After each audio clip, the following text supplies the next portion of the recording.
Welcome everyone to the Newly podcast, where you get practical, no BS insights on how to grow yourself and grow your career. On this episode, we are talking to my friend Ashely Levesque. Ashely is VP of Communications at Bonsai. Thank you so much for joining us, Ashely. Why don't you tell us a little bit about yourself? I'm so happy to be here. Thank you, Britta. Let's see. So I am located in Boston, and I've been with Bonsai for, 3 years. I was part of the Demio team when Bonsai acquired Demio in 2021. Oh, cool. So I've been there what feels like forever now. And I've been in marketing for as long as I can remember. Started in manufacturing, and I like startups. I like kind of helping build stuff from the ground up. So that's kind of what I'm best at. That's where I like to spend a lot of my time. That's awesome. Yeah, it's so great to hear kind of a little bit of your journey. Why don't you elaborate on that for us? Why don't you just start by telling us kind of where you started in your career and how you got to, the Demio Bonsai team and how you've gotten to where you're at? Yeah. My first job out of grad school was actually as kind of a glorified receptionist at a private equity firm. And I quickly moved to being an executive assistant at this firm. And I was really focused on wanting to continue to offer more help. I wanted to be more valuable. I knew I could do more than just kind of answer phones. So I worked with a whole team at the private equity firm. I was an executive assistant there for 5 years or something. And then eventually moved on to be an executive assistant for a CEO of a startup. I was employee number 10 at this startup company, this robotics company, which was so cool. And, a startup, you're wearing a lot of different hats and there's a lot of different things that are needed in the company. And at one point, my CEO turned to me and he was like, "We need marketing. Like, do you want to figure out how to do that?" And I was like, yeah. My whole mantra forever and ever has always been, always say yes before you're ready to say yes. So I had no idea how to do it, but I was like, I can learn how to do this. And I did. And it just sort of snowballed from there. So I was at the robotics company for a number of years. And then I moved over to Demio and served as their marketer and served as the VP of marketing at Bonsai. And now I'm here in communications. That's fantastic. What was that mantra you said again? It was so exciting. Say that again. I was like, oh yeah, that's a great soundbite. Always say yes before you're ready to say yes. I love that. I can't even tell you how relevant that is to me right now, but just there's been so many times for me in life and in my career where I'm just like, I'm not ready for this. I'm not ready. But it's like the universe is like, well, like too bad. Yeah, the universe tells you when you're ready. And you got to trust yourself. A lot of this I find too is about just, I know what I'm capable of. I know that I'm a self-taught learner. I'm inquisitive, I'm curious. And when you put these characteristics together, they roll out into me figuring out how to do a new function. I mean, it's not rocket science, marketing. Marketers out there are like throwing up their arms. It's the most important function we do. But yeah, and I grew up actually as an actress, so I find a lot of, that's what my degrees are in. I have a master's degree and a bachelor's degree in theater, and I find it very similar to marketing in a lot of ways. Obviously very communicative. Look at me like talking with my hands right now. But I find it's very similar when it comes to storytelling and connecting with an audience. And it made sense for me. So far, this mantra has worked out in my favor. I say yes a lot to things that I don't yet feel confident in, but I soon do. I figure it out. Yeah, I think that's so exciting to hear, that you had a background in something that, wasn't necessarily marketing. I think there's so many people, at least myself included, in the marketing sphere that started as creatives in another capacity and realized that their skill set can transfer into, marketing and branding and all that kind of stuff. I think what's so interesting too is that you didn't hesitate in like, oh, of course I can do, XYZ. And I think one of the issues that we're facing right now with a lot of people is this idea that they feel stuck in their career and they hesitate in trying to find ways they can transfer their skills, which can be really tough on the mental health. What would you say to that? It's a super different market too, right? I mean, today most marketers I talk to are just glad they have a job. They don't want to rock the boat. They don't want to, they're looking at their peers that have been laid off for years, unable to find a marketing position, and they're just like, I feel like I should just be in a point of gratitude. And I think that's a fair feeling to have. I think all of the feelings are fair feelings to have. I always think, your mental health and your mental wellness comes first. Yes. And for some people, that means staying put in a position where they might feel a little stuck because it means that their families are taken care of, their mortgage is taken care of, they're bringing home money.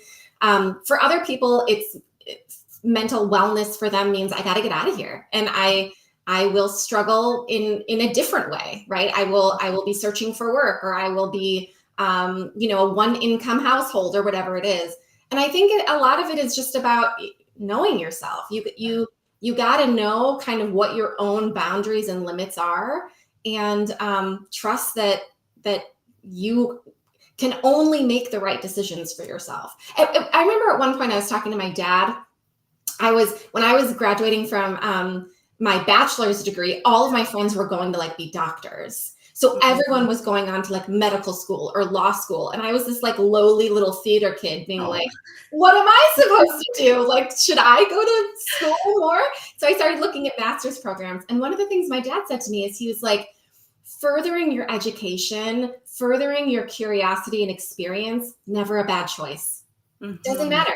Never a bad choice. There are all these different pathways you can take, absolutely. But if you stay true to yourself, I feel like a corny Jodi Picoult novel right now. then I feel like you really can't make a wrong decision. You just make the decision that you make based on the information you have at the time, which is the best thing you can do. It's the only thing you can do. It's true. So very true. And I think what's so interesting to highlight about, what you talked about is that, all of this has a lot to do with understanding how to manage your own emotions in the moment, like managing the fear and anxiety of everybody else is doing this other thing. They're all going on to be doctors. What do I do? And understanding how to gauge that for yourself. And it kind of brings us to our topic for today, which is, emotional first aid and career growth. And I first, got acquainted with you through a LinkedIn post where you talked about emotional first aid. And I just thought it was so relevant. And I thought it was so exciting to see someone who wasn't necessarily an emotional first aid expert really detailing how it works for them in their life and how they use it in a really practical way. So if you don't mind, I'd love to dive into that topic today, if that's all right with you. Yeah, absolutely. I think about, I travel a lot and I don't like traveling. I like traveling. I don't like airplanes. I just think it's very unnatural for humans to be up that high. I think if we were supposed to be in the air, we would have wings. But anyway, every single time I'm on an airplane, the flight attendant says, you put your own mask on first before you put the mask on of others. Yeah. And I'm a mother, I've got my kid with me. I've got my husband with me. And I remember the first time I flew with my kid, he was like 5 or 6 months old. I remember thinking, absolutely not. Like, my kid's getting the mask way before I'm getting the mask.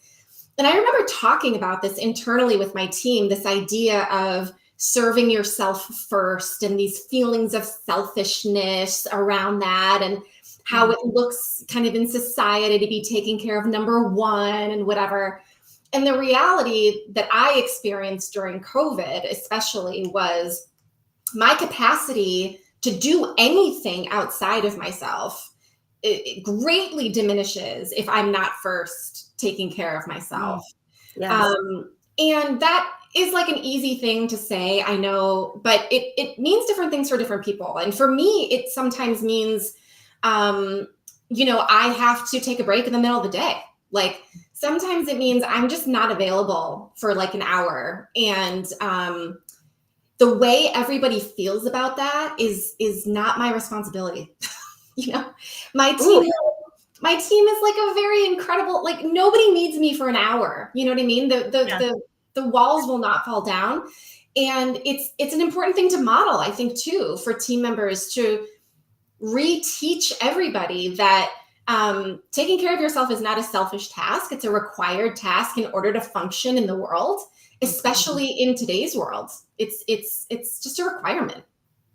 Yeah, I so agree on so many levels, and it's such an interesting story about that you had about, being on an airplane and the whole mask thing. I think a lot of us are taught, I think especially female professionals are taught to serve others before we serve ourselves, and I think it's just such an important lesson to remind ourselves that, like you said, if I'm not taking care of number 1 first, anything outside of myself, I'm not doing well, or, at least not doing to my best the best of my ability. So that's just I really love that point. How has this idea of mental health development and like modeling this for your team, how has it really changed you, maybe professionally and personally too? You know, it was a different experience moving from an executive assistant to a leadership position. And I resonate a lot with what you're saying about female positions. Females often in professional settings sort of take on administrative positions, right? They're often the Mhm. note takers. They're often the ones, coordinating meetings. They're often those, regardless of what role they actually hold within the organization. So true. And Yeah. as a woman coming from an assistant role where my job was literally to serve people around me, I needed to find a way to do that while also not at the sacrifice of myself. And it's there's I'm not trying to say that roles of service are irresponsible or Yeah. anything like that, right? Of course um, not. what I'm trying to say is you need to be able to do both if Yes. you're going to be in a role like that. And Mhm. so when I moved out of that role, I had a hard time releasing some of the um, the habits really that Mhm. came to me in terms of, oh yeah, I'll take that. I'll take that. I can carry that. I'll admin that. As women, we want to be seen as valuable. In a lot of ways, the administrative tasks are the ones no one wants to do. And we find that as an opportunity to stand up and say, I can handle this for us. Yeah. But what it does is it puts us in a position where we're expected to do the work now that we've raised our hand to do. So there's a balance there. One of the things that we do a lot in our team meetings is we'll rotate. A very simple rotation of, I took notes last week, who's going to take notes this week? And it's a seemingly benign kind of thing, but these little minuscule opportunities can really add up Mhm. to baggage or missed expectations and distraction in work settings. Absolutely. So I find that just being intentional and aware of those minute opportunities makes a big difference, and just calling them out. Like, it doesn't need to be a thing, but like, hey, actually you took notes last week. Why doesn't someone else pick up the ball this week? It can be as easy as that. I love that idea of, I think as females, sometimes it's difficult to ask for help. And I love the idea of kind of spreading that opportunity of, note taking, for example, across your team and giving other people a chance to feel valued and in that task, for a short period of Yes. time. Um, I think sometimes we look at it as I'm giving this person this burden, but it really can also be an opportunity for them to shine as well, which is interesting. Yeah. I love that. I love that reflection, Britta, because I think everything's an opportunity, Mm, right? Everything is an opportunity to gain a new skill set, to pay attention to something differently because you're in a different role within the meeting.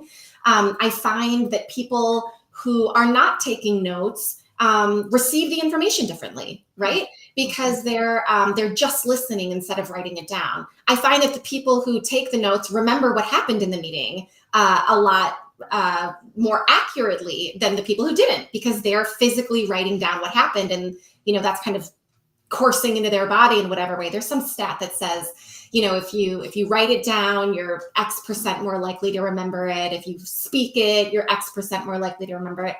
So there are opportunities there, and I like the idea of reframing it in that way. And I think it takes some intention to identify what that opportunity is, Mhm. and some skill to influence the opportunity for other people, to be able to change that perception for others and say, what a great chance for you to try something new here.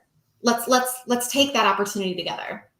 I love that. I love that. And like you said, opportunity lies everywhere. And so, in terms of emotional first aid, sometimes we look at these crises in our lives, or, tough periods in our lives as these, huge burdens, but there's so much opportunity there. And I think part of learning how to regulate emotions, or practicing emotional first aid, can help us open our eyes to see some of those opportunities. So what is emotional first aid?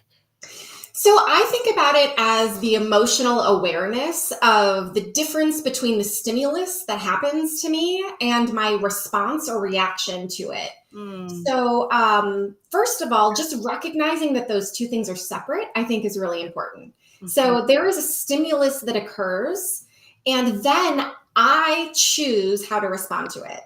So that's the first step, is recognizing that there's actually space between these two things, and that I control what comes out of my mouth after a stimulus happens, regardless of what the stimulus was. Yeah. It could be the most inappropriate, most ridiculous thing that has ever been said on the planet Earth. It is still my responsibility to respond in a way that makes me feel good about it.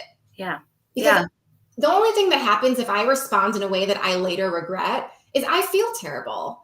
And none of that is about this person, right? This person said something ridiculous, but I'm the one suffering because I said something equally as terrible. Yeah. Yeah. And this, I will be honest, this is the hardest thing I've learned as a woman professional, is how to regulate my reaction to experiences. Yeah. And I will blame my acting training on this. I will blame whatever I want on this, really. But for me, the stimulus is like an actual breath. I like take a minute, because I could I am so good at firing off the whatever is in my head. It kind of like just comes right out. It's an improv, right? Just like it doesn't get censored or filtered in any mechanism in the body. It just fires through. And that doesn't serve me in any way. It does not serve my intention in my company. It does not serve my desire for leadership or growth. And it does not serve my relationship with this person. Mm-hmm. And that's not the same thing as being bowled over, right? I'm not talking about being taken advantage of. I'm talking about having ownership on the way you respond in situations where emotions are heightened. Yeah. And that is not an easy thing to do. So I practice it all the time. I do, honestly, I'm better at this over video than I am in person. Because over video, I have things that I can sort of, like, I have like fidgets that I use tricks to help me force a breath and then emit a response. One thing that I love too, have you ever watched West Wing? I have. Yeah. I watched probably, yeah. I mean, yes, I watched it. Well, obviously, because it's like one of the better shows in the world. So good job. One of the things I love about West Wing is the president he has this whole cabinet of advisors, right? And the advisor's job is to go in, and sometimes they challenge him, and sometimes he fires back and he says, "I'm the president. Like, this isn't a, universal decision. Like, I made the decision." And every single time before the advisors or cabinet leave the room, they say, "Thank you, Mr. President." And then they walk out. Because they're still honoring that there's a relationship here that matters, and they're not going to burn this bridge down and then walk out of the office. Also, he's the president, so like, you don't mess with that. I think about that also. There is a place here to say, thanks for your feedback, thanks for your words. I'm not choosing to respond to it in this moment, and I'm not choosing to condone it or agree with it. I'm just recognizing that you said something. Sometimes that's all it is too. I no longer force myself to have a response. Sometimes I'll simply say, I need more time to think about that, or thanks for your question. I'd like to consider that a little bit more. There's no problem with that. Yeah. But it takes practice. It takes a lot of practice in the moments when you are most heated. It is Mhm. easy to do in the jovial sort of like we're having a great time moments. It is hardest to do when you are being or you are feeling um, talked down to, when you are feeling devalued. And the whole reason this exists is because we're experiencing a conflict with our values. So we Mhm. feel an emotional heightenedness.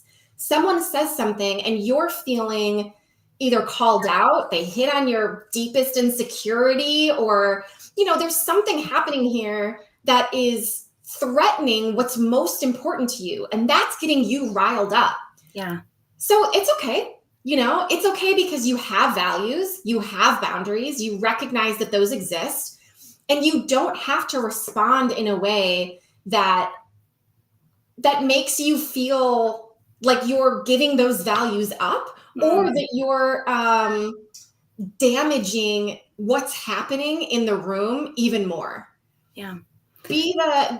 I read something from Glennon Doyle at one point during COVID that said something like, okay, if the ship's going down, okay, and I'm on the ship, I would like to be love on the ship.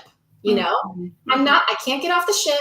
The ship's going down. I'm on it, but I can choose the way I show up here, right? I can choose to be the one that is gracious and warm and inviting and caring, even though the chaos is happening around us. That helps me in those moments. Yeah, I love this idea of there being space between, the stimulus and the response, whatever is activating us in the response. And I think I love that you talked about wanting to be love in that moment. And like you said, sometimes love for yourself in that moment might be saying like you said, I'd like to think about this more, or I need more time to formulate a response to this. And I feel like often for me, I feel like I need to respond right away in the moment. Like, all right, we're here. Because I'm very like in it with people, right? Yeah. And I think it's really important to remember that it's okay to pause.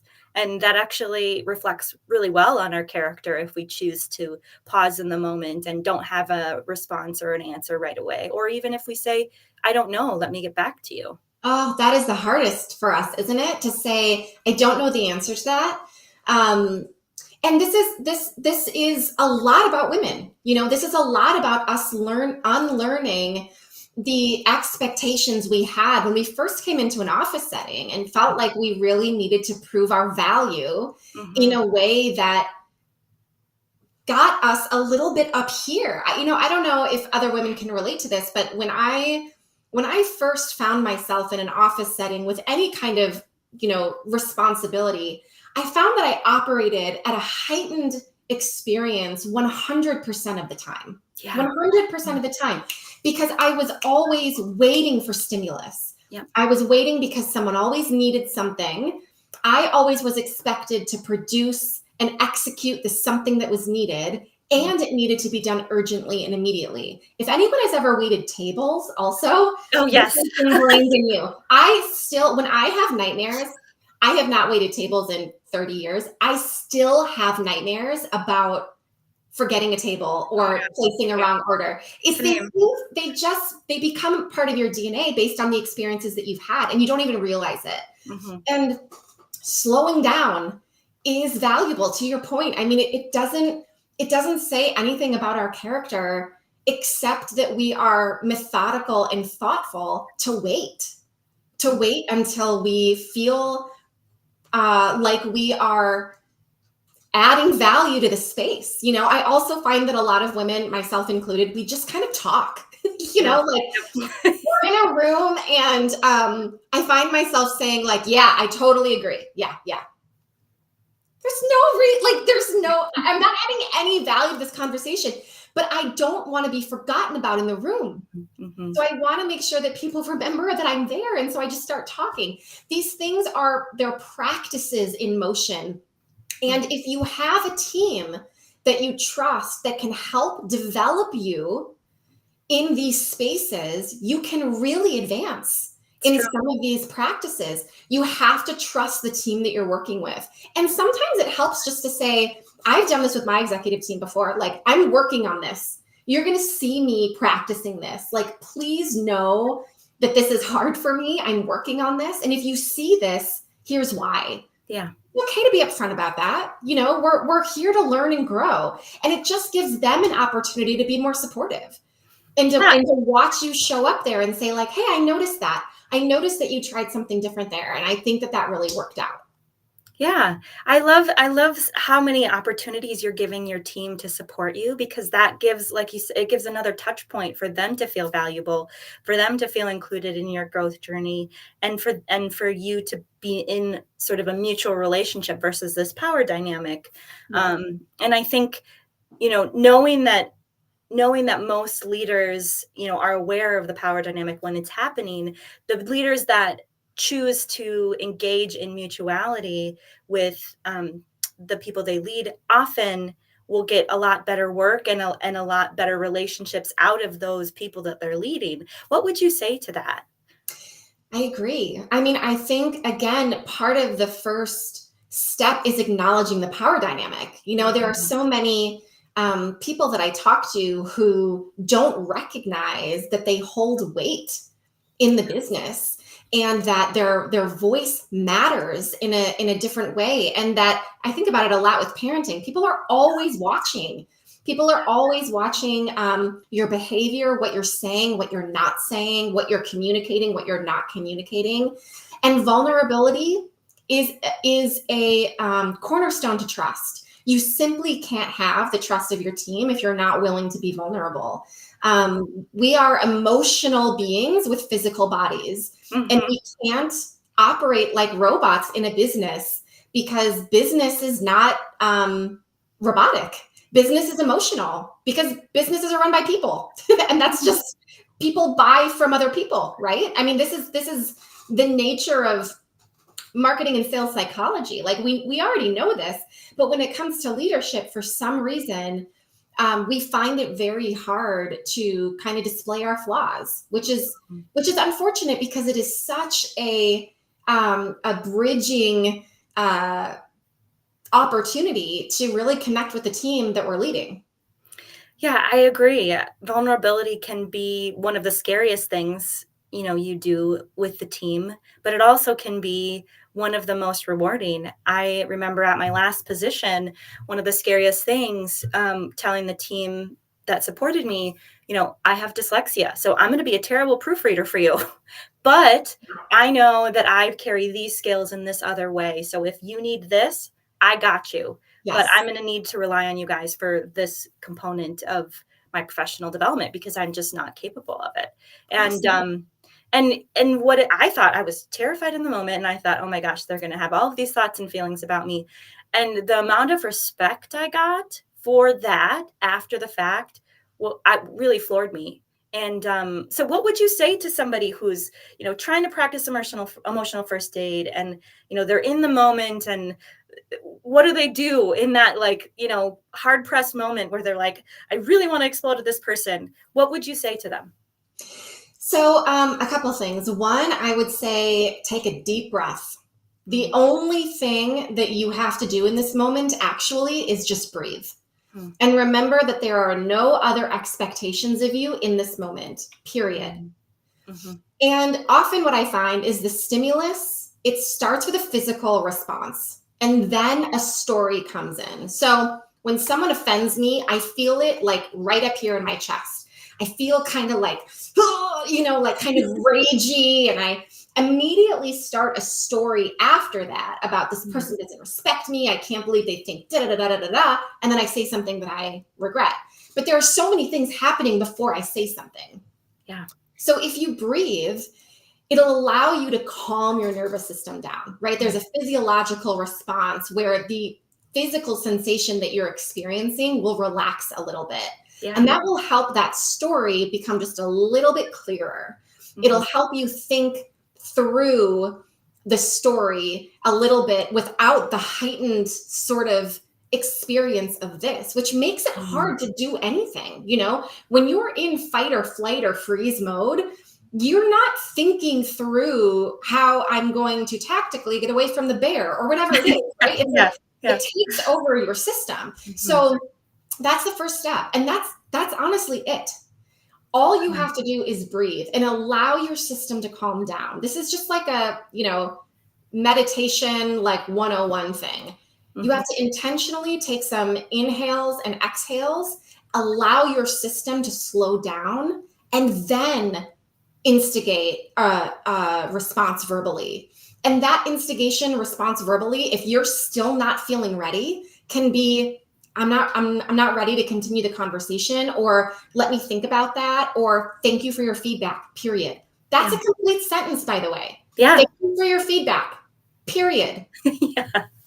Yeah, I think it's so wise that you talk about that there's this physiological response and then there's this story. And I think the important piece for me in that story is, oftentimes what feels true and what is true are different things, Very different. and a lot of us don't realize that in the moment. And so taking that breath and giving space for that story to just take place some other, in some other place in our brain, and we can revisit it later. But taking that breath, I think, is just so incredibly important. And I love that you've pointed to like a very practical way of using that in the moment. So practicing emotional first aid, how has that helped your leadership? And this is going to be probably one of the last questions we talk through, other than the rapid fire questions, because we're nearing the end. But this just means that I could talk to you forever, and we should just have you on again, Ashely. Same, I would love to. There's so many things to talk about. Yeah. So I think I have found that when you model vulnerability, you get vulnerability back. Mm, So when I say to my team, I have often said to my team, I don't know what I'm doing here. Like this specific problem I'm trying to solve, I need a different perspective on this, or I need different eyes on this, because I keep hitting a wall this way. And they will come to me and say, well, have you thought about this, this, this, and this? And I'll say, absolutely not. Like, thank you so much for your perspective. And then they'll do it back. Hey, yeah. I need your eyes on this. I need your eyes on this. These small engagement points are building trust, right? They're just these small opportunities to say, we recognize that we don't all have all the answers, but we work better as a collective. And so Yeah. that's what we've committed to doing. We've committed to not working in silos, and we've committed to saying we are best together. And Yeah. so let's lean on each other more.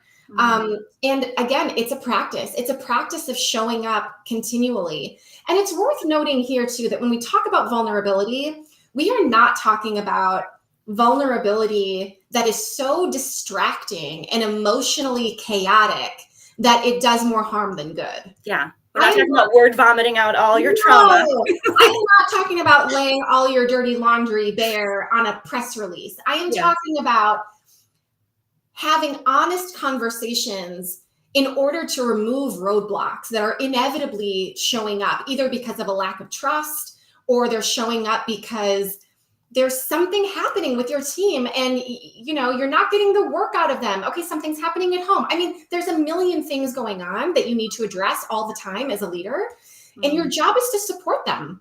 yeah. And you can't do that if you don't have access to their real experiences. So Exactly. my best advice always when it comes to practicing this is just leading with yourself. Hmm. Before you ask for anything, show something, model it first. And sometimes you might have to do it again and again and again, but you will get a role.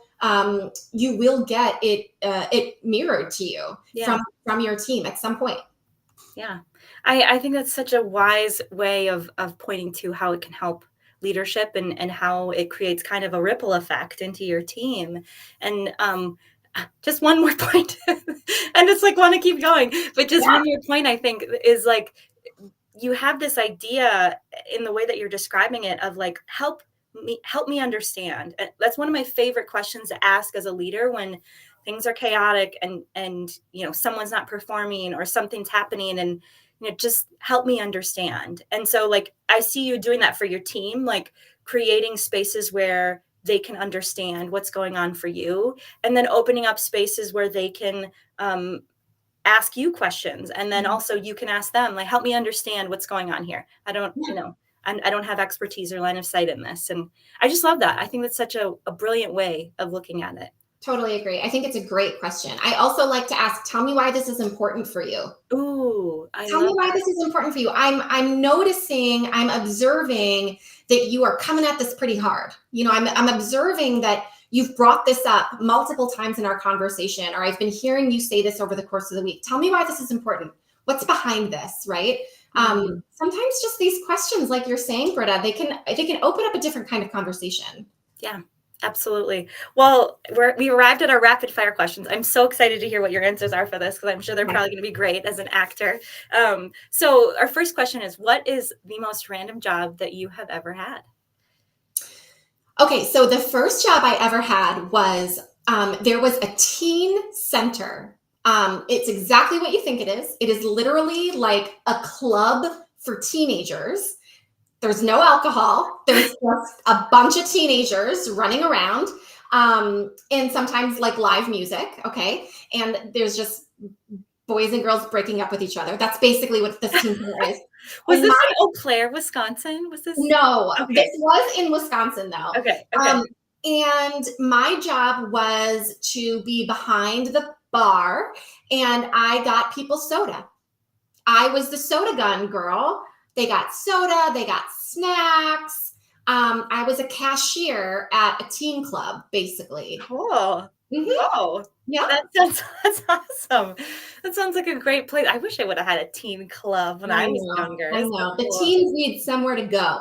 Yeah, Teen club. Yeah. exactly. Hmm. Idea for a nonprofit. I got all these wheels spinning in my head now. That's to hear. Yeah, exactly.